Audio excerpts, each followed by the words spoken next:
Now, the rest of the story.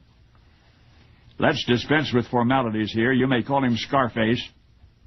You might as well. The street punks do. Of course, not to his scarred face. Anyway, he's been looking for this guy, the man who messed up his face in the first place. He wants to have a talk with him. He wants to kill him is what he wants. And what do you know, Scarface has finally tracked him down. He's living pretty high, this guy.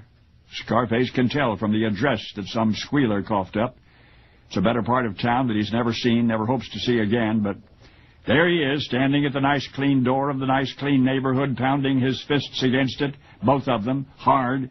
Come out of there, you so-and-so, he's shouting, only he does not say so-and-so. Come out of there and take what's coming to you. Well, maybe you don't want to watch this. Maybe we'll just learn secondhand the rest of the story. It starts with a Coldwater tenement on the wrong side of Hoboken, New Jersey. Natalie Catherine Caravente is lying there in bed screaming. I forgot to mention she's having a baby, and after this she'll never be able to have another.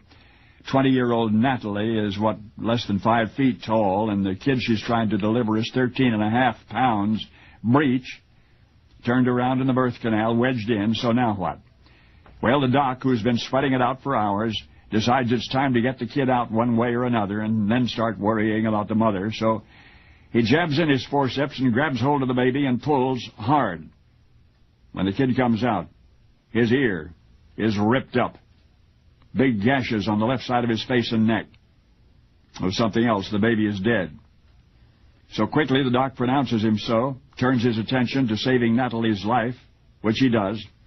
But while he does, the baby's grandmother, refusing to give up and relying on old world instincts, scoops up her grandson and plunges him onto the cold water tap in the kitchen.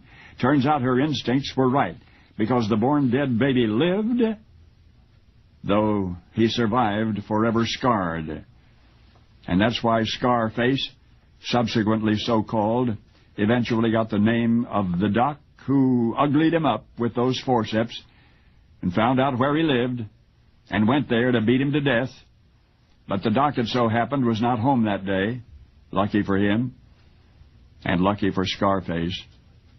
Because once upon a crime that never occurred, a tough street thug with a tough nickname paid a call on a better part of town, and yet because his intended victim was unavailable, it gave him time to cool down.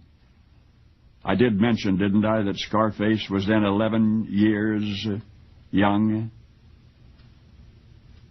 But he would wonder the rest of his days what might have happened had he found old Doc Forceps at the height of his anger and maybe done something that would have prevented him from becoming who he became.